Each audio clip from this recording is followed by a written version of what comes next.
नमस्कार, मैं रवीश कुमार। नोटबंदी के बाद से कैशलेस या लेस कैश अर्थव्यवस्था के विचार का श्रेय लेने वालों की कमी नहीं है। कई नाम सामने आए, उनका इंटरव्यू भी खूब छपा। कई सांसदों ने खुद को मोबाइल वॉलेट का प्रचारक भी बना लिया। लेकिन क्या आपको पता है कि मोबाइल बैंकिंग, मोबाइल वॉलेट जिसे कहते हैं, का आइडिया किसका है? उड़ीसा के बोलांगीर जिले का एक कस्बा है टिटलागढ़। यहीं के सैम पित्रोदा ने 1994 में अमेरिका में डिजिटल वॉलेट के लिए पेटेंट आवेदन किया था। 1996 में पित्रोदा के डिजिटल वॉलेट को पेटेंट मिला। 20-22 साल पहले की भारतीय राजनीति जब बैलगाड़ी पर बैठकर कंप्यूटर का विरोध कर रही थी, आज भी वैसा ही कुछ घमासान है, मगर डिजिटल वॉलेट का असली नायक गायब है। अनेक प्रकार की मोबाइल वॉलेट कंपनियों का विज्ञापन रोज अखबारों में छप रहा है। देशभक्ति से ओतप्रोत है इनके विज्ञापन। लेकिन क्या यह अजीब नहीं है कि जिन विज्ञापनों का नारा देशभक्ति से रंगा हुआ है, उन्हीं नारों में इसकी कल्पना करने वाला एक भारतीय का ही नाम गायब है? क्या उन कंपनियों को नहीं पता कि डिजिटल वॉलेट की कल्पना सैम पित्रोदा ने की? राजनीति और बाजार बहुत चतुराई से देशभक्ति और राष्ट्रवाद का इस्तेमाल करते हैं, इसलिए एक मिनट ठहरकर सोचने में कोई हर्ज नहीं है। हमें भी इसकी जानकारी नहीं थी, लेकिन पूर्व बैंकर विभास श्रीवास्तव जी के हिंदी में छपे लेख से इसकी सूचना मिली। गूगल किया तो 2010 में सैम पित्रोदा और मेहुल देसाई ने एक किताब भी लिखी। किताब का नाम है the March of mobile money. इस किताब में मोबाइल बैंकिंग की यात्रा और भविष्य के बारे में वर्णन है। मेहुल देसाई की एक और किताब है the quest for cashless society, भी 2015 में छपी थी। हमने सैम पित्रोदा से संपर्क करने का प्रयास किया, लेकिन सफल नहीं हो सके। पित्रोदा ने 2010 में कहा था कि 30 साल में पेपर मनी यानी नोट गायब हो जाएंगे। अगर यह बात अक्षर सही है तो नोटबंदी के इन 50 दिनों में से कोई एक दिन सैम पित्रोदा दिवस के रूप में मनाया जा सकता है, या फिर गहनों पर लगने वाले हॉल मार्क की तरह ई वॉलेट के लिए सैम मार्क शुरू हो सकता है। सैम मार्क का आइडिया हमारे सहयोगी अमितेश का है। किसी का आइडिया नहीं चुराना चाहिए, जिससे सुनिए उसका नाम बोल दीजिए। रिजर्व बैंक के आदेश के अनुसार हर बैंक के ब्रांच में जब आप जाएंगे, लिखा होना चाहिए कि उसका आंतरिक लोकपाल कौन है उस बैंक का, उससे संपर्क आप कैसे करेंगे। यह लोकपाल दूसरे बैंकों से रिटायर्ड हुआ व्यक्ति बनता है। बैंकों का अपना लोकपाल तो होता ही है भीतर वाला, बाहर भी ये सभी बैंकों का एक संयुक्त स्वतंत्र लोकपाल होता है। बैंकों के भी ई वॉलेट होते हैं और कंपनियों के भी होते हैं। बैंकों के जो वॉलेट होते हैं वो लोकपाल के दायरे में आते हैं और रिजर्व बैंक की गाइडलाइन से चलते हैं। लेकिन कंपनियों के ई वॉलेट जो हैं वो लोकपाल के दायरे में नहीं आते, वो भी चलते हैं रिजर्व बैंक की ही गाइडलाइन से। अगर ये सही है तो ऐसा क्यों है? नोटबंदी के ने दर्शक और पत्रकार दोनों को बैंकिंग प्रणाली को समझने का अवसर उपलब्ध कराया है। मेरे पढ़ने और समझने में चूक हो सकती है, इसके लिए पहले ही माफी। फिर जो समझ सका हूं वो साझा करने का जोखिम उठा रहा हूं। रिजर्व बैंक के अनुसार ई वॉलेट से आपने किसी को भुगतान किया, पेमेंट किया, जिसे पेमेंट किया है उसके खाते में 3 दिन के अंदर पैसा चला जाना चाहिए। मान लीजिए कि पैसा नहीं गया और आपके खाते से निकल भी गया, तो इसकी शिकायत के लिए स्वतंत्र व्यवस्था क्या है? क्या आप जानते हैं? मान लीजिए आपने खाते से पैसा निकल गया, आपके खाते से, और रास्ते में कहीं अटक गया, ना उसे मिला ना आपको मिला, तब आपके अधिकार क्या है? जाहिर है इसकी शिकायत आपको वॉलेट कंपनी से ही करनी होगी। अगर 3 दिन के अंदर कंपनी ने पैसा नहीं दिया, 4 दिन बाद दिया, या हफ्ता भर बाद पता चला कि आपने जो पेमेंट बिजली कंपनी को किया था वो उसे मिला ही नहीं, तब आप क्या करेंगे? Reserve bank of India wallet कंपनियों को अनुमति देता है कि वे अपनी न्यूनतम जमा राशि पर ब्याज कमा सकती हैं और वो राशि बढ़ा भी सकती हैं। तो आपका पैसा हो सकता है कि वो रोक लें और ब्याज कमा लें, यह भी हो सकता है। तो उन्होंने तो कमाई कर ली, लेकिन अगर समय पर बिजली कंपनी को बिल नहीं गया तो जुर्माना आप पर लग सकता है। क्या हम तमाम कानूनों और अपने अधिकारों की बारीकियों को समझते हैं? सोमवार के प्राइम टाइम में वकील प्रशांत माली ने कहा कि दिल्ली के साइबर एपेलेट ट्राइब्यूनल में 2012 से कोई जज नहीं है। यह सुनकर हम भी चौंक गए। हमारे सहयोगी शरद शर्मा मंगलवार की सुबह दिल्ली स्थित साइबर एपेलेट ट्राइब्यूनल के दफ्तर पहुंच गए। भारत में साइबर अपराध के लिए यह इकलौती कोर्ट है। जैसे पर्यावरण के लिए नेशनल ग्रीन ट्राइब्यूनल है, लेकिन एनजीटी या दूसरे ट्राइब्यूनल में एक चेयरमैन और 2 मेंबर, 3 मेंबर होते हैं। एनजीटी में अगर चेयरमैन नहीं है तो मेंबर न्यायिक प्रक्रिया को आगे बढ़ा सकता है। आईटी एक्ट 2000 में ऐसा कोई प्रावधान न होने के कारण बीते 5.5 साल से साइबर ट्राइब्यूनल में तारीख ही मिलती है, फैसला नहीं आता, क्योंकि इसके मेंबर जज का काम नहीं कर सकते। वैसे ये जज नहीं, प्रिजाइडिंग ऑफिसर कहलाते हैं, मगर इसकी कुर्सी पर कोई रिटायर्ड न्यायाधीश ही बैठ सकता है। जस्टिस राजेश टंडन इस ट्राइब्यूनल के आखिरी जज थे। 30 जून 2011 को वहां से रिटायर हुए और अब जज ही नहीं है। शरद शर्मा ने ट्राइब्यूनल की वेबसाइट भी देखी, जिससे पता चलता है कि 2011 से यहां पर कोई जजमेंट नहीं आया है। इसका दफ्तर कनॉट प्लेस के जीवन भारती बिल्डिंग के ग्राउंड फ्लोर में है। हम इसकी पुष्टि तो नहीं कर सके, ना रसीद ला सके, लेकिन पता चला, सुनने को मिला कि इस दफ्तर का मासिक किराया, महीने का किराया 30 से 35 लाख रुपया है। इतना खर्चा किराए पर और फैसले के लिए 5.5 साल से जज ने। यह किसकी जवाबदेही है? वैसे यह ट्राइब्यूनल रविशंकर प्रसाद केंद्रीय आईटी मंत्री के मंत्रालय के तहत आता है। मंत्रालय ने यहां पर्याप्त स्टाफ भी नहीं दिए हैं और इसकी वेबसाइट पर लिखा है कि चेयरमैन की नियुक्ति सरकार के पास विचाराधीन है। साइबर क्राइम की हिंदुस्तान की इकलौती अदालत का यह हाल है। साइबर वकील पवन दुग्गल जी ने कहा कि जज का ना होना एक तरह से मानवाधिकार का हनन है। इस ट्राइब्यूनल में अपने मुवक्किल के लिए केस लड़ रहे हैं जिनके साथ 7 करोड़ की धोखाधड़ी हुई है। सजल धमीजा वकील ने शरद शर्मा ने उनके दफ्तर में जाकर बात की। दोनों की बात सुनाते हैं। सर, चेयरपर्सन ही नहीं है। चेयरपर्सन होगा तो बेंच बैठेगी, चेयरपर्सन अपॉइंट ही नहीं होता। कोई बेंच में चेयरपर्सन है ही नहीं। अगर आपने देखा होगा, मैंने आपको भी लिस्ट जो है मैं आपको खोल के दिखाई है। हाँ। उस लिस्ट के अंदर चेयरपर्सन के नाम ब्लैंक पड़े हुए हैं। अभी तक किसी की अपॉइंटमेंट ही नहीं है जो आके जो वहां पर उसको संभाले। सिर्फ मेंबर जुडिशियल बैठता है। मेंबर जुडिशियल जो बैठेगा वही पूरे कोर्ट को कोरम पूरा नहीं दे सकता। तो कोई जजमेंट पास करने की पूरी कंप्लीट पावर उसके हाथ में नहीं होती। जब तक चेयरपर्सन बैठ के कंप्लीट जजमेंट नहीं देगा, कोई जजमेंट होगी नहीं। जब तक जजमेंट नहीं होगी, क्लाइंट्स जो है वो सफर करते रहेंगे। और अगर कोई भी ट्राइब्यूनल के चेयरपर्सन 5 साल से नियुक्त नहीं होते तो ट्राइब्यूनल जो है काफी हद तक नॉन फंक्शनिंग हो जाती है। और अगर आप नॉन फंक्शनिंग ट्राइब्यूनल की बात करते हैं तो कहीं ना कहीं लोगों के अधिकारों का भी हनन होता है। अगर आपने मुकदमा फाइल किया और अगले 5 साल आपकी सुनवाई इसलिए नहीं हुई क्योंकि ट्राइब्यूनल के जो जज साहब हैं उनको अपॉइंट नहीं किया गया, तो कहीं ना कहीं लोगों के मौलिक अधिकारों का भी हनन होता है। यह हाल है हमारे न्यायिक प्रक्रिया का साइबर क्राइम से जुड़े। फर्ज कीजिए कि आप तमिलनाडु के किसी कस्बे में रहते हैं और आपके साथ साइबर फ्रॉड हो गया। कानूनी समझ में हमसे चूक हो सकती है, लेकिन क्रिमिनल केस की एफआईआर आप पुलिस के यहां कर देंगे। मगर पैसा चाहिए तो निम्नलिखित चरणों से गुजरते हुए आपको उपरोक्त साइबर ट्राइब्यूनल ही आना पड़ेगा। आपको सबसे पहले राज्य के एजुकेटिंग अफसर, इनको कहा जाता है, अपील करेंगे वहां पर। हर राज्य के सूचना टेक्नोलॉजी मंत्रालय का जो सचिव होता है, प्रिंसिपल सेक्रेटरी, वो एजुकेटिंग अफसर होता है। अगर आप सीधे हाईकोर्ट भी गए और वहां से मामला ट्राइब्यूनल में ही भेजा जाएगा। तो सोमवार के प्राइम टाइम में प्रशांत माली ने बताया कि कई राज्यों में प्रधान सचिवों को एजुकेटिंग अफसर का दायित्व ही नहीं दिया गया है। हम अपनी तरफ से इसकी पुष्टि नहीं कर सके। अगर यह सही है तो साइबर अपराध को लेकर इंसाफ की व्यवस्था काफी अंधकार में है। जागरूकता की घोर कमी है। शायद इसीलिए यहां करीब 100 मामले हैं ट्राइब्यूनल में, जबकि फरवरी 2016 में केंद्रीय आईटी मंत्री रविशंकर प्रसाद ने राज्यसभा में बताया कि अप्रैल से दिसंबर 2015 के बीच बैंक फ्रॉड के 12,000 मामले दर्ज हुए हैं देश भर में। राष्ट्रीय अपराध शाखा के अनुसार 2013 में साइबर क्राइम के 4,356 मामले हुए और 2014 में काफी बढ़ गए और 7,021 मामले दर्ज हुए। सोमवार को एक रिपोर्ट आई कि कैशलेस अभियान के कारण फ्रॉड के मामले 60 से 65% बढ़ सकते हैं। Computer emergency response team CERT.in CERT के अनुसार 2015 में तमाम तरह के साइबर अपराधों की संख्या करीब 50,000 हो गई। गैर नकदी लेन देन के मामले में एशिया के मुल्क तेजी से प्रगति कर रहे हैं। दुनिया के जाने माने बैंक BNP पारिबास और management consulting corporation Capgemini, ये जर्मनी की बहुत बड़ी कंपनी है, इसने वर्ल्ड पेमेंट्स रिपोर्ट 2016 जारी की। इसके अनुसार 2014 में दुनिया में कैशलेस लेन देन का चलन 8.9% की दर से बढ़ा। चीन ने 40% की दर से तरक्की की और भारत ने 13.5% की दर से तरक्की की। माने दुनिया के औसत से ज्यादा हम 2014 में भी तरक्की कर रहे थे। कैशलेस लेन देन के मामले में चीन चौथे नंबर पर है, पहले नंबर पर अमेरिका, दूसरे नंबर पर यूरोजोन, तीसरे में ब्राजील और इस मामले में चोटी के 10 देशों में अपना भारत अभी नहीं है। इस रिपोर्ट के अनुसार 13 साल से चेक से भुगतान घटा है।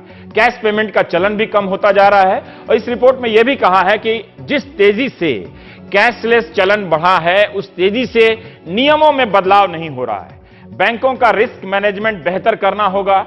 यह भी ध्यान में रखना होगा कि नियमों का जाल इतना जटिल ना हो जाए कि मामला सुस्त हो जाए और उपभोक्ता की परेशानी बढ़ जाए। क्या हम एक उपभोक्ता के तौर पर अपने अधिकारों को लेकर सजग हैं? मान लीजिए किसी ने हैक कर आपके खाते से 10 लाख उड़ा लिए। उड़ा है, दुनिया में उड़ सकता है। जीवन भर की पूंजी साफ हो गई तो आप कहां शिकायत करेंगे? आपके पास क्या कानूनी अधिकार हैं? तो हम प्राइम टाइम में बात करेंगे। हमारे साथ प्रशांत माली फिर से हैं, वकील, और ओंकारनाथ साहब हैं जो इंफॉर्मेशन सिक्योरिटी स्ट्रेटेजिस्ट हैं, ये भी बैंक की सुरक्षा से जुड़े रहे हैं। तो प्रशांत जी, हम आपसे जानना चाहते हैं कि एक तो आप बहुत बहुत शुक्रिया, आपने वो साइबर ट्राइब्यूनल की बात बताई और ये हाल है कि जज नहीं है अगर 2011 से, तो क्या हम समझ सकते हैं। तो खैर, मैं ये जानना चाहता हूं कि अगर मैं एक उपभोक्ता हूं और मेरे साथ मेरे किसी कार्ड से धोखाधड़ी होती है, तो बैंकों की जो नियमावली है कि आपको ये करना चाहिए वो करना चाहिए, मैं उसे पढ़ रहा था तो ऐसा लग रहा था कि सारा दोष ये मान के दिया जाता है कि आप ही गलती करेंगे उपभोक्ता, बैंक गलती नहीं करेगा। तो क्या मेरा ऑब्जर्वेशन सही है और आपकी क्या प्रतिक्रिया है ताकि हमारे दर्शक सशक्त हो सकें इस तरह की जानकारी से? देखिए, बैंक जब एक टेक्नोलॉजी लेके आती है तो वो सिर्फ ग्राहकों के लिए नहीं लाती, वो अपनी सहूलियत के लिए भी लाती है। तो ग्राहक तो अपना काम कर रहे थे, आप उस पर एक टेक्नोलॉजी लेके आ रहे हो, उन्हें उसकी कोई पुख्ता ट्रेनिंग नहीं दे रहे हो और फिर उनसे गलती से फ्रॉड हो जाता है या उन पे फ्रॉड हो जाता है, तो वो जब भी बैंक के पास जाते हैं तो उनको दर बदर भटकना पड़ता है। बैंक उनको कभी पैसा नहीं देती, बैंक बोलती है कोर्ट जाओ, कोर्ट से जब भी हम उनके खिलाफ जब भी हम केस जीत के जाते हैं तभी बैंक बोलती है कि हम हाईकोर्ट में अपील करेंगे। तो ये सालों साल ये वकीलों पे पैसा खर्च करेंगे, कोर्टों पे पैसा खर्च करेंगे, लेकिन एक जो आम जनता है जिसको लाख 2 लाख गया है, जिसका या 10-15 हजार रुपया गया है, उनको तुरंत पैसा नहीं देगी। बल्कि ये बैंकिंग बोर्ड जो है उन्होंने कहा है कि 10,000 तक ही लायबिलिटी जो क्लाइंट है उसकी होती है और उसके अलावा इनके पास इंश्योरेंस भी होता है जो ये क्लेम करके बैंक को की लायबिलिटी को और थोड़ा स्पष्ट कर सकेंगे प्रशांत जी? 10,000 के, मान लीजिए कि 10 लाख किसी के अकाउंट से उड़ गया, किसी ने हैक कर लिया, धोखे से फोन कर दिया और पूछ लिया, जैसे अभी हाल में झारखंड में गिरिडीह और जामताड़ा वगैरह से इस तरह का कांड हुआ था, एक जज साहब भी लपेटे में आ गए इसमें कोलकाता के, तो किसी ने कुछ पूछ के हैक कर लिया 10 लाख रुपया, तो उसमें से क्या 10,000 मिलेगा? नहीं, 10,000 तक की लायबिलिटी, मतलब 10,000 ही इनका लॉस होगा, बाकी सब बैंकों को वापस देना है। जितना भी ज्यादा पैसा इनका गया हुआ है फ्रॉड के अंदर वो बैंकों को रिटर्न करना है। ये आरबीआई का क्लियर, ठीक है, 9,90,000 देना, 10,000 का इनका मैंडेट है। अगर आप जामताड़ा की बात आपने छेड़ी है तो ये एक नेशनल डिबेट हो सकता है कि जामताड़ा जैसे गांव से जितने भी ज्यादा फ्रॉड हो रहे हैं अपने भारत देश में 90% लोग जामताड़ा से हो रहे हैं। तो इसमें ये मोबाइल कंपनियां भी इसमें इन्वॉल्व है, उनको दिख रहा है कि उनके टावर से बॉम्बे फोन लगाया जा रहा है, बड़ी बड़ी मेट्रोपॉलिटन सिटीज में फोन लगाया जा रहा है। तो यहाँ फ्रॉड की पूरी जड़ है। इन्होंने यहाँ बंगले बना लिए हैं, इसके गली गुचे में बैठ के इन लोग फ्रॉड करते हैं, वहां गैंग बनी हुई, खेतों से फ्रॉड हो रहा है, लोगों को लूटा जा रहा है। लेकिन हम और हमारी पूरी जो पुलिस व्यवस्था है उस मामले में काफी शांत बैठी हुई है। और इसमें अगर हम मोबाइल कंपनी को भी जिम्मेदार बनाते हैं, इस पे उनको भी लेके अगर कोई केस फाइल होती है तो ये जो सिटीज बनी हुई है, जामताड़ा जैसे हरियाणा में कुछ ऐसी गांव बने हुए हैं जहां एटीएम के फ्रॉड करने की ट्रेनिंग दी जाती है। तो ऐसे जो कुछ गांव उभर के आ रहे हैं हमारे, इसमें नोएडा में काफी सारी फैक्ट्रीज लगी हुए, मतलब जो सेंटर्स बने हुए, कॉल सेंटर, लूट के सेंटर्स बने हुए हैं जहां हजारों लोग काम करके सिर्फ लोगों को लूट रहे हैं। तो अगर जब तक इनको हम बंद नहीं किया जाए, जब इनको सीरियसली लिया नहीं जाए होम डिपार्टमेंट में या जो लोकल पुलिस है, भारतीय लोग लूटते रहेंगे और ये जो गरीब लोग हैं जिनके कम पैसे होते हैं वो तो हमेशा लूटते रहेंगे। ठीक है ओंकार नाथ जी, हम ये जानना चाहते हैं कि सोमवार को एक साकेत साहब थे, वो किसी अंग्रेजी विदेशी बैंक के कह रहे थे कि उनका सुरक्षा बजट तो 2,000 करोड़ का होता है और भारत के बैंकों का तो 100 करोड़ भी नहीं होता, इतना कम होता, जबकि भारत के बैंकों का की जो डीलिंग है उपभोक्ताओं से जरूर उनसे ज्यादा होगी। पर मैं आपसे जानना चाहता हूं कि जो भी गाइडलाइन है, दिशा निर्देश हैं, वो एक उपभोक्ता के लिए हैं, उसकी तरफ झुके हुए हैं, या उनमें सारा प्रयास ये है कि बैंक का कम से कम नुकसान हो, उपभोक्ता का हो तो हो जाए? नहीं, जहां तक गाइडलाइंस का सवाल है, रिजर्व बैंक ऑफ इंडिया ने बहुत ही कॉम्प्रिहेंसिव गाइडलाइन 2011 में दिया था, 29 अप्रैल 2011, जिसको हम गोपाला कृष्णा कमेटी गाइडलाइन बोलते हैं। उसमें 9 चैप्टर थे, उसमें एक चैप्टर इंफॉर्मेशन सिक्योरिटी का है, एक चैप्टर साइबर फ्रॉड्स का है और एक कस्टमर अवेयरनेस एजुकेशन का है। पहली बार बैंकिंग इतिहास में इतने होलिस्टिक वे में कस्टमर अवेयरनेस के ऊपर बात की गई। उसमें अगर मैं डिटेल में थोड़ा सा जाऊं तो ये बताऊं कि उसमें ये बताया गया है कि कस्टमर को कैसे एजुकेट करना है, आपको कस्टमर को सेगमेंट करना है। एक ही आइटम जो है सभी कस्टमर को आप नहीं दे सकते, इसके लिए आपको रिसर्च भी करनी है, सर्वे भी होना चाहिए, वर्कशॉप भी होना चाहिए। तो इन सब चीजों के लिए जो गाइडलाइंस है, रेगुलेटरी गाइडलाइंस है, एक ही आइटम सभी कस्टमर को नहीं दे सकते हैं, यानी कि ये है कि अगर डेबिट जैसे आप एक पोस्टर बना दिए एक पोस्टर बना दिया कि फिशिंग अटैक ऐसा होता है, और वो मेट्रो कस्टमर के लिए भी है, अर्बन कस्टमर के लिए भी, रूरल कस्टमर के लिए भी है। बात है, ठीक है, ठीक है। हाँ, तो उनके जिस तरह से वो समझ सकते हैं उस तरह से आप अपने आइटम को जो है आपको कस्टमाइज करना है। तो जो गाइडलाइंस रेगुलेटर्स की आती है या जो दूसरी बॉडीज हैं जो उनकी गाइडलाइन है वो कस्टमर की तरफ है, इसमें कोई डाउट नहीं है, लेकिन जो उसका इम्प्लीमेंटेशन है वो नहीं हो पाता। क्या नहीं हो पाता इम्प्लीमेंटेशन में? क्या नहीं हो पाता? हाँ, जैसे कस्टमर को एजुकेशन जिस ढंग से देना चाहिए वो नहीं हुआ। ठीक। वेबसाइट पर आप इंफॉर्मेशन रख देते हैं डूज एंड डोंट्स, कितने लोग वेबसाइट पर जाते हैं?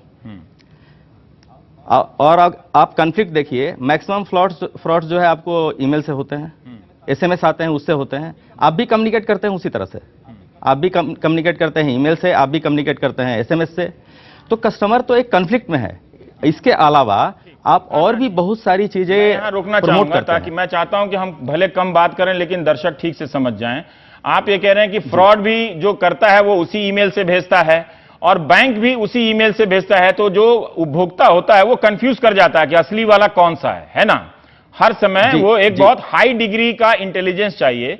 तो आपकी बात सुन के ये लगा कि अगर फ्रॉड ईमेल या एसएमएस से हो रहा है तो ये दो काम बैंक ना करें, शायद ये आप कह रहे हैं? जी, अगर एक एग्जांपल से मैं आपको समझाना चाहूं, आपके पास डेबिट कार्ड और क्रेडिट कार्ड होगा, उस पर एक सीवीवी नंबर है, उस सीवीवी नंबर का तीन डिजिट का नंबर है, उसका क्लासिफिकेशन क्या है? पब्लिक तो नहीं है, प्राइवेट होना चाहिए या कॉन्फिडेंशियल होना चाहिए। लेकिन आप देखिए कार्ड पर 3 डिजिट नंबर वैसे ही लिखा हुआ है। कार्ड मिलने के बाद कोई भी उसको हटाता नहीं, जब आप पेमेंट करते हैं तो कोई भी सिग्नेचर टैली करता है या पीछे देखता है 3 डिजिट नंबर उसको मिलता है। तो ऐसे ही आप जब इंटरनेट बैंकिंग यूज करते हैं तो HTTPS जब आप यूज करते हैं तो आपको देखना चाहिए कि सर्टिफिकेट में एक्सटेंडेड वैलिडेशन है कि नहीं। अगर एक्सटेंडेड वैलिडेशन नहीं है तो हो सकता है फोरसाइट हो सकती है, कोई आज के लिए साइट ओपन किया हो और उससे फ्रॉड कर ले। तो बहुत सारी चीजें इवन मेट्रो कस्टमर्स को भी नहीं मालूम है कि किस तरह से जो है ये डिजिटल वर्ल्ड में बिहेव करना चाहिए और इंफॉर्मेशन को सिक्योर करना चाहिए। मेरा एक सवाल आपसे है, मेरा एक सवाल ये है कि ये तो हुआ एजुकेशन की बात की, अगर ये फ्रॉड हो भी जाता है तो अब मैं जानना चाहता हूं कि किसके अधिकार ज्यादा सुरक्षित हैं, उपभोक्ता के या बैंकों के? अगर आप बैंकों के पास जाएंगे तो बैंक जो है आपके अधिकार सुरक्षित नहीं मानेंगे, उनके पास कोई ऐसा कंप्रेहेंसिव पॉलिसी नहीं है। कस्टमर्स की प्रोटेक्शन के लिए और उसकी लायबिलिटी फिक्स करने के लिए 2016 में 11 अगस्त 2016 को आरबीआई ने एक ड्राफ्ट गाइडलाइन इशू किया। उसमें उन्होंने कस्टमर लायबिलिटी की बात की है, zero liability when the customer is not at fault.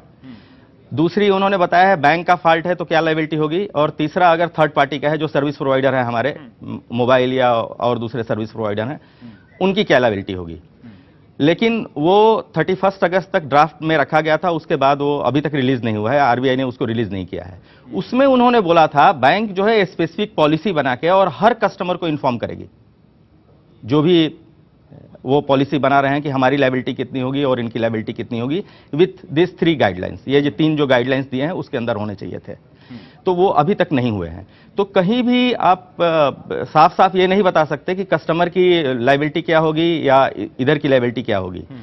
और सबसे ज्यादा प्रॉब्लम तब आती है जब साइबर फ्रॉड्स होते हैं, बैंक एक्सेप्ट करने को तैयार नहीं होता, कस्टमर जो हमारे आपके जैसे कस्टमर हैं वो फाइट कर सकते हैं, लेकिन जो ऐसे कस्टमर हैं जो जिनको कोई जानकारी नहीं है, जो पढ़े लिखे कम हैं, वो तो न कोर्ट जा सकते हैं न कहीं और FIR लॉन्च कर सकते हैं, तो उनका रिपोर्ट रिजर्व बैंक को या दूसरे अथॉरिटीज को होता भी नहीं है। तो बहुत सारे ऐसे फ्रॉड्स जो आपने अपने इसमें शुरू में बताया प्रारंभ में कि इतने फ्रॉड्स जो है डिक्लेयर किए गए हैं, उससे कई गुना ऐसे फ्रॉड्स होंगे जो कि रिपोर्ट ही नहीं किए गए। अच्छा जी, अब प्रशांत जी, मैं आपसे जानना चाहता हूं कि एक मोबाइल वॉलेट के बारे में बात की मैंने, तो जो मैं बैंक के पुराने उस्तादों से बात कर रहा था तो ये समझ में आया कि अगर बैंक में कोई गड़बड़ी होती है तो वो अम्बुड्समैन जो लोकपाल है बैंक के भीतर का या रिजर्व बैंक का बनाया हुआ वो तो करता है, पर अगर मोबाइल वॉलेट कंपनी ने पैसा आपसे लिया आपके खाते से, वहां चुकाया नहीं और 4 दिन के लिए रख लिया, तो इसके लिए फिर आपके अधिकार कहां सुरक्षित हैं, कैसे शिकायत करेंगे, ये मैं जानना चाहता हूं। देखिए, ये केस में एक पहली चीज बताना चाहूंगा कि मोबाइल वॉलेट जो है ये आरबीआई उतना उसको रेगुलेट नहीं कर पाती।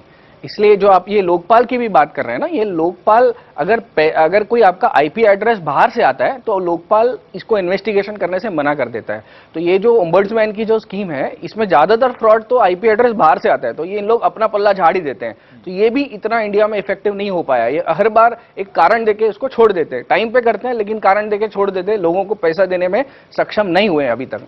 और ये जो आपका पेटीएम या आपका जो भी कोई डिजिटल वॉलेट्स है उसके प्रति अगर आपको कंप्लेंट लेना है तो आपको कंज्यूमर फोरम के पास जाना पड़ेगा। और कंज्यूमर फोरम एक अच्छा फोरम है, लेकिन जो डिसीजन आने में उसको वक्त लगता है वो नॉर्मल कोर्ट्स की तरह चलता है, क्योंकि बाकी भी उसके पास केसेस होते हैं।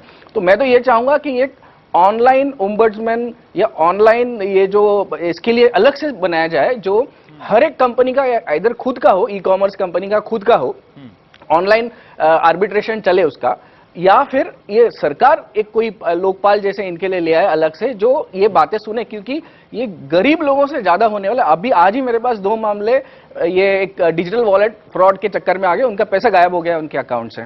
तो ये सबसे बड़ा दिक्कत। दूसरी सबसे बड़ी दिक्कत है ये जो डिजिटल वॉलेट्स है ये आपके मोबाइल नंबर से बंधे होते हैं। इसका मतलब आपका मोबाइल नंबर या आपका सिम किसी ने एक्सचेंज कर लिया किधर और, आपका मोबाइल आपके हाथ में है, आपका सिम आपके हाथ में है, और कोई जाके किसी और गैलरी में जाके आपका सिम आपके नाम पे अगर उसने इश्यू कर लिया, उसको सिम एक्सचेंज फ्रॉड बोलते हैं। और कई तादाद में ये फ्रॉड होता है, तो ये गैलरी को साथ में मिला के करते हैं, तो आपका जो वैलेट का पैसा है वो उसके हाथ में चला जाएगा। तो ये जो, क्योंकि इसमें ओटीपी नाम का ये नहीं है, सिक्योरिटी जो है अभी भी वैलेट की उतनी पुख्ता नहीं है। ये सिंपल टू यूज है लेकिन सिक्योरिटी उतनी पुख्ता नहीं है। अलग-अलग लोग बताते हैं। एक बैंक अधिकारी ने बताया कि मोबाइल वॉलेट से पेमेंट किया और 15 दिन बाद पता चला कि वो पेमेंट वहां तक पहुंचा नहीं है। अभी एक मेरे मित्र ने, जानने वाले ने मैसेज किया है कि आरटीआई का वो एप्लीकेशन सरकार की वेबसाइट पर लगा रहे थे तो 10 रुपया कट गया, लेकिन वहां डिलीवर ही नहीं हुआ। तो ओंकारनाथ जी, मैं ये जानना चाहता हूं कि खैर सरकार का अलग आपके दायरे का नहीं आता है, पर क्या बैंक उपभोक्ताओं को इस तरह की मदद करते हैं क्या? जो भी गाइडलाइन है वो इंप्लीमेंट होता है क्या? मान लीजिए अगर मेरे साथ हो जाए या किसी और के साथ हो जाए और मैं बैंक में घुसूं तो कुछ मदद होता है या सब बातें दिखावटी हैं, मतलब गाइडलाइंस वाला? नहीं, बैंकों के अंदर रिड्रेसल का गाइडलाइंस है, और कस्टमर अप्रोच करता है तो जिस banking codes and standards boards of India के हिसाब से 1 महीने के अंदर आपको जवाब मिलना चाहिए, अगर लिखित रूप में आप देते हैं। वो उनका कहना है कि आप लिखित रूप में उनको एक्नॉलेजमेंट ले लीजिए, तो इनकी बाइंडिंग है कि 30 दिन के अंदर आपको जवाब देंगे। और वो जो जवाब देते हैं, जो भी रिड्रेसल होता है, अगर आप संतुष्ट नहीं है तो ombudsman में जा सकते हैं। ombudsman में जाने का भी बहुत ही अच्छा सिस्टम है, आप ऑनलाइन भी जा सकते हैं या प्लेन एप्लीकेशन भी लिख सकते हैं। स्टैंडर्ड उसका फॉर्मेट है, लेकिन जरूरी नहीं कि स्टैंडर्ड फॉर्मेट आप यूज करें, और जो भी इंफॉर्मेशन चाहिए वो ले सकते हैं। लेकिन ऐसी सुविधा साइबर फ्रॉड्स के लिए नहीं है। जो अभी प्रशांत जी बता रहे थे कि आप एक ऐसा सेंट्रलाइज सिस्टम बनाइए जहां लोग ऐसे ऑनलाइन भी रिपोर्ट कर सकें, तो वैसी सुविधा अभी इधर नहीं है। ठीक है। एक सवाल मैं जानना चाहता हूं कि आज ही मैं रेडियो पे सुन रहा था, कोई एक्सपर्ट बता रहे थे कि आपका पासवर्ड गिजबिज होना चाहिए, मुश्किल वाला। तो आदमी घर का नंबर नहीं याद रख पाता है, कितना मुश्किल रहेगा। तो ये पासवर्ड रहना चाहिए, शेयर नहीं करना चाहिए। क्या ये फ्रॉड इन्हीं सब चूक की वजह से होते हैं या और भी कारणों से होते हैं? अगर उन अन्य कारणों से होते हैं तब उपभोक्ता का अधिकार क्या है? देखिए, आपके पासवर्ड की आपने सिंपल रखा है या आपने स्ट्रांग रखा है, उससे बहुत कम फ्रॉड होते हैं। तब तक फ्रॉड नहीं होते जब तक कि आपने शेयर नहीं किया। हाँ, आपका जो भी पासवर्ड है, जब तक आपने शेयर नहीं किया तो बहुत कम चांसेस होते हैं फ्रॉड होने के। लेकिन बहुत सारे फ्रॉड्स ऐसे होते हैं, जैसे यहाँ का एग्जांपल ऐसे पब्लिक डोमेन में नहीं है, लेकिन कतर नेशनल बैंक का जो है पासवर्ड आपका जो है क्लियर टेक्स्ट में रखा हुआ था, जो कि अभी इसी साल हुआ था। तो उसमें एक हैकर ने 10 लाख कस्टमर्स का mobile number, address, password, user account number सब जो है साइट पर डाल दिया, और दूसरे कुछ हैकर्स ने उसको कंफर्म किया कि ये 100 जो है हमने कॉल भी किए हैं, लॉगिन भी किए हैं, लॉगिन भी होता है। तो ऐसी भी चीजें होती हैं। लेकिन बहुत सारे ऐसे केसेस हैं जिसमें इंफॉर्मेशन जो है थर्ड पार्टी सोर्सेज से जाती है, जैसे पॉस मशीन से जाती है। जैसे अगर आप देखें, आप पॉस मशीन पर पेमेंट करते होंगे, पॉइंट ऑफ सेल्स मशीन पर, तो कई बार क्या होता है कि जो मेंबर ऑफ एस्टैब्लिशमेंट है पॉस टर्मिनल पर, वहां तो स्वाइप करता है, उसके साथ वो अपने कंप्यूटर में भी स्वाइप करता है, जो कि नहीं होना चाहिए। पीसीआई डीएसएस के हिसाब से ऐसा नहीं होना चाहिए, वो इंफॉर्मेशन वहां नहीं रखेगा। तो बहुत सारी ऐसी चीजें हैं जो अदर देन योर पासवर्ड, आपके पासवर्ड के अलावा बहुत सारे फ्रॉड्स होते हैं। ठीक है। पर प्रशांत जी मुझे एक बताइएगा कि एक उपभोक्ता को ये फ्रॉड होने पर अगर मान लीजिए कि उसके साथ जालौन में या फिर रतलाम में या फिर अकोला में ये घटना हो जाए, इन सब जगह, दिल्ली में भी संगम विहार में हो जाए या मुंबई में धारावी में हो जाए, तो क्या होगा फिर? वो कितने दिनों में अपना 50,000 रुपया वापस ले सकता है? वो उसके लिए कितना खर्च करना पड़ेगा? मुझे तो ऐसा कोई भाग्यवान आदमी दिखा नहीं है जिसे अब तक बैंकों ने सीधा सीधा पैसा दे दिया है। मेरे पास ऐसे कई 100 केसेस हैं जिसमें 10,000 से लेके 1 करोड़ तक लोगों के फ्रॉड हुए और मैं उनके केसेस लड़ रहा हूं। केसेस जीतने के बाद भी बैंक पैसा नहीं देती सर, वो केसेस जीतने के बाद भी वो हाईकोर्ट में अपील कर लेती हैं। ये मेरे पास तो ऐसे भी केस है जो अपने प्राइम मिनिस्टर की नेशनल सिक्योरिटी एडवाइजरी बोर्ड में रह चुके हैं, IIT कानपुर के डायरेक्टर रह चुके हैं। ऐसे लोग, उनको भी पैसा नहीं दिया गया। आप सोचो, उनका भी पैसा बड़े बड़े बैंकों ने नहीं दिया। वो तो होशियार हैं, उनको भी पैसा नहीं दिया गया। उनको भी यही कहा गया कि आपकी गलती की बदौलत हुआ है। तो बैंक का सबसे बड़ा डिफेंस यही होता है, या ये जो कंपनियां होती है, कि गलती आपकी, हमारी गलती नहीं है। क्योंकि ये मानते हैं अगर एक को हमने पैसा दे दिया तो हमको सबको पैसा देना पड़ेगा। ये इनकी बिजनेस की मजबूरी है। तो सरकार को यह चाहिए कि ये जो मैं बता रहा हूं कि ये इसकी जो निवारण की स्थिति है, इस पे सरकार नजर रखे, RBI नजर रखे कि कितनी केसेस आपके पास आए फ्रॉड की और कितने के निकाल लगे और कितनों पे लोगों को पैसा मिला, लोगों का भला, और किसको अगर ग्रीवेंस है तो वो मैकेनिज्म कैसा चल रहा है। अपने यहाँ मैकेनिज्म डिजिटल इंडिया में डिजिटल ग्रीवेंसेस हैंडल करने का मैकेनिज्म ही सर नहीं चल रहा है। यही हमारा डिजिटल इंडिया तो सबसे अच्छा कदम है भारत सरकार का, लेकिन इसके अगर ग्रीवेंस हैंडल करने के मैकेनिज्म अगर चलता नहीं है तो आप और मैं और गरीब तबका जो है किसके पास जाए। बहुत बहुत तो अगर ये 50,000 का आपने एग्जाम्पल जो लिया, वो अगर 50,000 के लिए पुलिस के पास जाता है तो पुलिस क्रिमिनल को पकड़ता है, लेकिन वो उसने चोरी नहीं की होती, वो किसी और के बैंक में पैसा ट्रांसफर हुआ होता है। तो जब तक हम पूरी तरह से एक आखिरी चोर को पकड़े तब तक इसके 50,000 भी खर्च हो चुके होते हैं। तो ये आज की स्थिति है। बहुत बहुत शुक्रिया उच्च स्तरीय बातचीत के लिए और हमारे दर्शकों को सरल हिंदी में समझाने के लिए। क्या आप भी देखिए कि साइबर ट्राइब्यूनल के जज 5.5 साल से नहीं है, बताइए। सारा जोर विज्ञापन का है। आपको ये देखना पड़ेगा कि कैशलेस व्यवस्था का प्रचार तो हो रहा है, लेकिन क्या व्यवस्था और ढांचा खड़ा किया जा रहा है?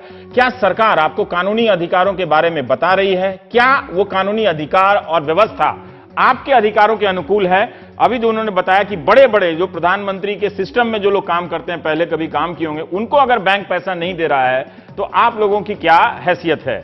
तो ये एक तरह से सोचना पड़ेगा, कितने लोग वकील कर सकते हैं, कितने लोग क्या कर सकते हैं। तो पुख्ता सिस्टम की गारंटी कौन देगा और फ्री न्यायिक व्यवस्था, साइबर व्यवस्था की गारंटी क्यों कौन देगा? तो ये एक नई मांग यहां से लोकतंत्र में उभरती है कि अगर बैंकों में कैशलेस व्यवस्था में आपके साथ धोखाधड़ी हो तो सरकार वकील का इंतजाम करे। आइडिया आ गया?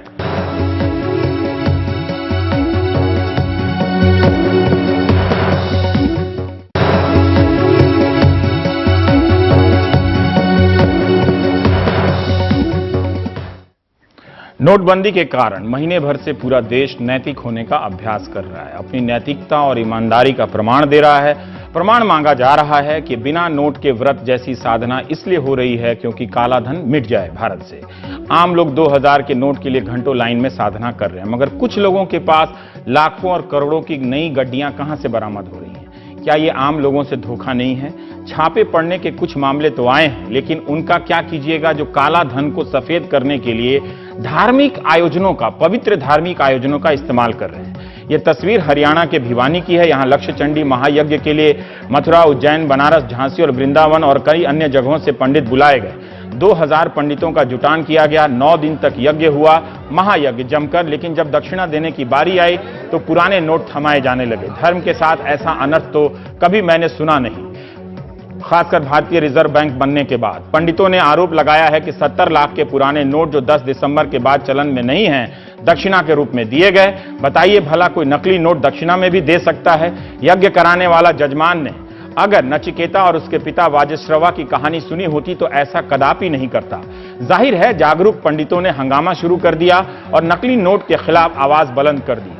उनकी चिंता यह भी थी कि नकली नोट लेकर घर कैसे जाएंगे, अब तो टिकट भी नहीं खरीद सकते। 2000 पंडितों को प्रति पंडित 3500 रुपए देने के हिसाब से दक्षिणा की रकम दी गई।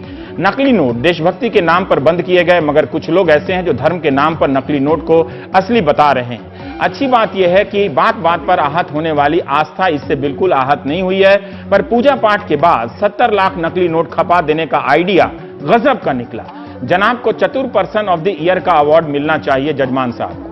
चूंकि भारत में हर मामले का समापन जांच की मांग से होता है तो जांच होनी चाहिए, लेकिन वैदिक रीति के प्रतिकूल इन विद्वत जनों ने बाई बाई की मुद्रा में हाथ उठाते हुए सभा स्थल से प्रस्थान किया। मेरा इनको प्रणाम। आप इनकी बात सुने। चित्रकूट से आए हैं। यहाँ लक्षचंडी महायज्ञ में हमको 35 रुपए दक्षिणा दी गई है 9 दिन की, और सारे नोट पुराने दिए गए हैं। हम सरकार तक ये बात पहुंचाना चाहते हैं कि ये ब्लैक मनी कहाँ से अभी आ रही है, और पुरानी करेंसी बंद हो चुकी है, तो हम लोग इसका कहाँ इसको करेंगे। एक 1000 के 3 नोट हैं पुराने, और एक 500 का 35 रुपये। अब ऐतराज करते हैं तो क्या वही मिलने जो लेने पड़ेंगे हमको। तो कैसे जाएंगे? ट्रेन का टिकट नहीं, गाड़ी पास ट्रेन में टिकट पकड़ लेगा, टीटी पकड़ लेगा।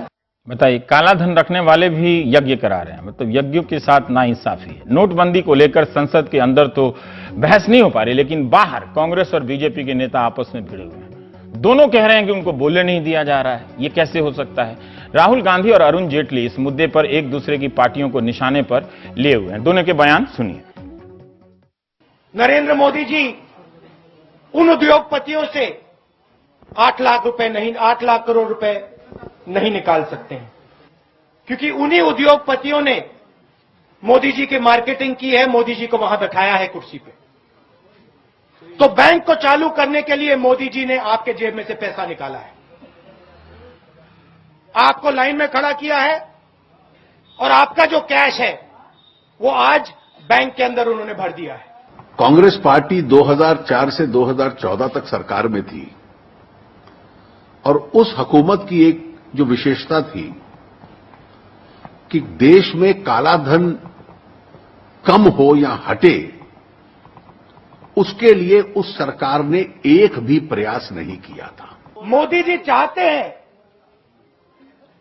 कि 6-8 महीने के लिए हिंदुस्तान के गरीब का पैसा हिंदुस्तान के बैंकों में फंसा रहे।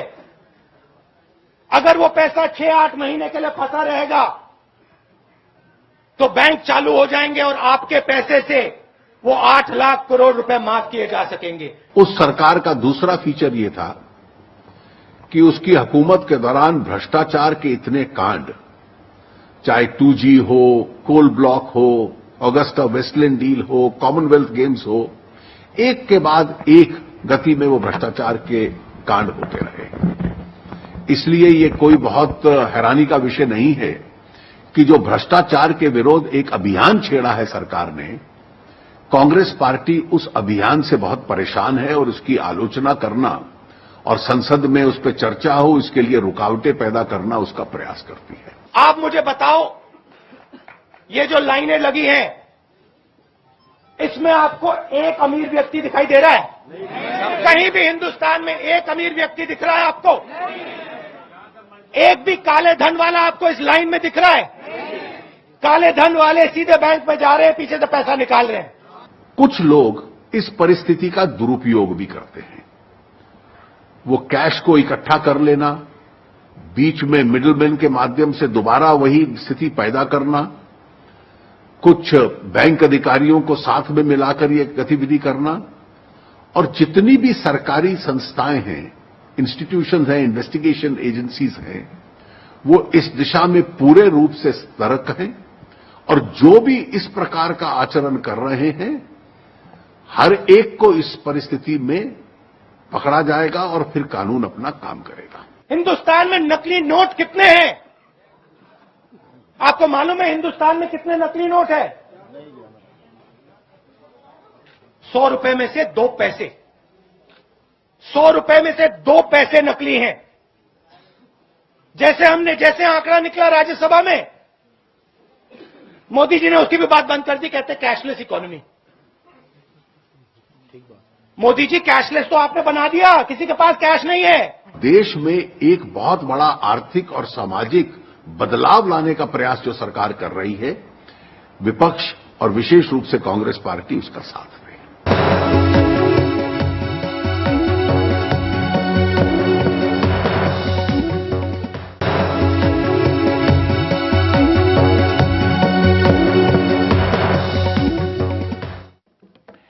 रोहतक से खबर है कि बैंक की कतार में खड़े 63 साल के सतबीर जी की मौत हो गई गिरने से। 3 दिनों से बैंक बंद थे और घर में पैसा खत्म हो गया था। जाहिर है कोई भी बैंक ही जाएगा। कैशलेस या लेस कैश दौर में यह एक बहुत बड़ी चुनौती है। मथुरा से भी खबर आई है कि जब लोगों को बैंकों से पैसा नहीं मिला तो उन्होंने राष्ट्रीय राजमार्ग को जाम किया थोड़ी देर के लिए। दिल्ली के मकान मालिकों को कैसे प्रेरित किया जाए? क्या आप नागरिक या सरकार के सांसद जो सरकार से जुड़े हुए हैं या विपक्ष के सांसद उन्हें प्रेरित कर सकते हैं कि वे किराया नकद में लें, ई वॉलेट से लें, चेक से लें? जब सभी देश की प्रगति में हिस्सा ले रहे हैं तो ये मकान मालिक क्यों नहीं पार्टिसिपेट कर रहे हैं? किराएदारों और छात्रों को क्यों मजबूर किया जा रहा है कि वे नकद किराया दें? क्या आयकर विभाग हर मोहल्ले का सर्वे करा सकता है कि किसके घर में कितना किराएदार रहता है और उसका पेमेंट कैशलेस होता है या लेस कैश होता है या पूरा कैश में ही होता है? क्या दिल्ली के सभी मकान मालिक कैशलेस हो सकते हैं? बहरहाल मुसीबत के वक्त मदद करने में गुरुद्वारों का जवाब नहीं। पूरे देश में गुरुद्वारे हमेशा अव्वल आते हैं और सबसे पहले मदद की लाइन खोल देते हैं। लंगर के रहते हंगर की क्या बिसात, हंगर यानी भूख। केंद्र सरकार के नोटबंदी के फैसले को 35 दिन गुजर गए और इस दौरान बैंकों और एटीएम के बाहर ही लोगों की कतार नहीं बढ़ी। गुरुद्वारों में भी लंगर छकने वालों की तादाद काफी बढ़ी है।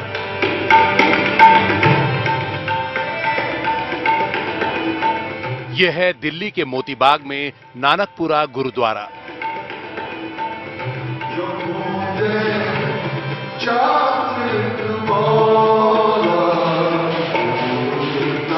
आमतौर पर यहां 2500 लोग हर रोज लंगर में आते हैं, लेकिन इन दिनों ये तादाद 3500 से 4000 तक पहुंच गई है।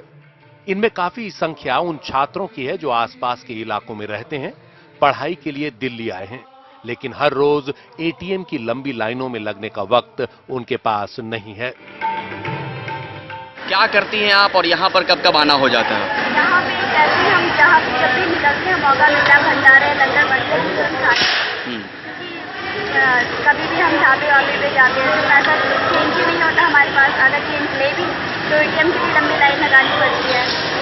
एटीएम की लंबी लाइन लगाएंगे तो हमारी कोचिंग वगैरह वेस्ट हो जाएगी सब। इसलिए लंगर वंगर का सब देखने का अगर कहीं मिल जाए हम उसे खा लेते हैं। तो जहाँ पर कि लंगर मिलता है वहाँ पर इस तरीके से आप चली जाती हैं? हाँ, इस तरीके से चली जाती हैं। अच्छा। और अगर हमें चेंज वगैरह जैसे कहीं हमें थोड़ा दूर जाना हो तो पैदल जाके काम चला लेते हैं। थोड़ा ये 8 नवंबर के बाद से हुआ है जब? हाँ, 8 नवंबर के बाद से हुआ है। क्या क्या चुनौती आई है आप जैसे छात्र आए कि छात्राओं? चलो आ रहे हैं और जिनके पास पैसा नहीं है तो ये भी सोचते हैं कि पैसा नहीं है तो यहाँ लंगर करने तो टाइम भी बच जाएगा। कभी ऐसा होता था कि हमारा नंबर आता है, कैश खत्म हो गया, ये प्रॉब्लम हो जाती है रुपए की दिक्कत हो रही है थोड़ी बहुत और क्लास भी अटेंड नहीं कर पाते।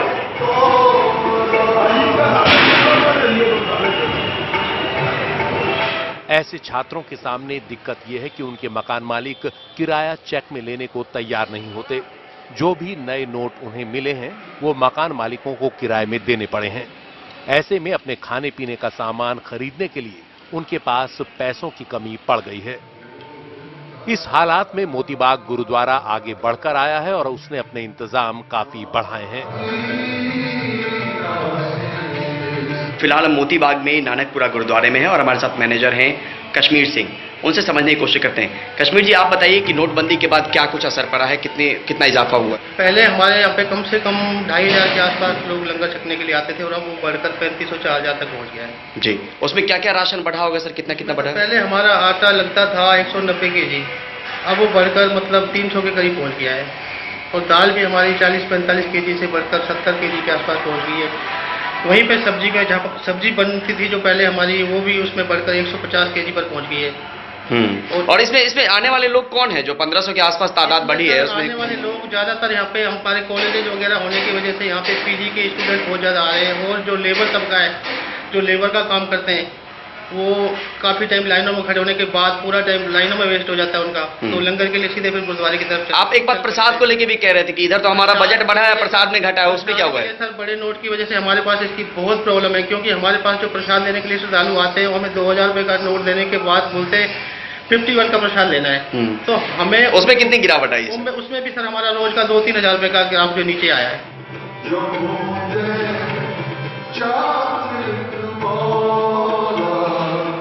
दिल्ली ही नहीं, देश में दूसरी जगहों पर भी गुरुद्वारों में नोटबंदी के बाद लंगर छकने वालों की तादाद बढ़ी है। गुरुद्वारों की पहल का असर दिल्ली सरकार पर भी दिखा है। नोटबंदी के खिलाफ सबसे मुखर रही दिल्ली की केजरीवाल सरकार ने दिल्ली में 10 अलग-अलग जगहों पर गरीबों के लिए लंगर शुरू किए हैं, जहां दिन में 3 बार खाना दिया जा रहा है। नोटबंदी के इस दौर में लंगर भी कई छात्रों की राह आसान करने में जुटा है। नई दिल्ली से परिमल कुमार, एनडीटीवी इंडिया।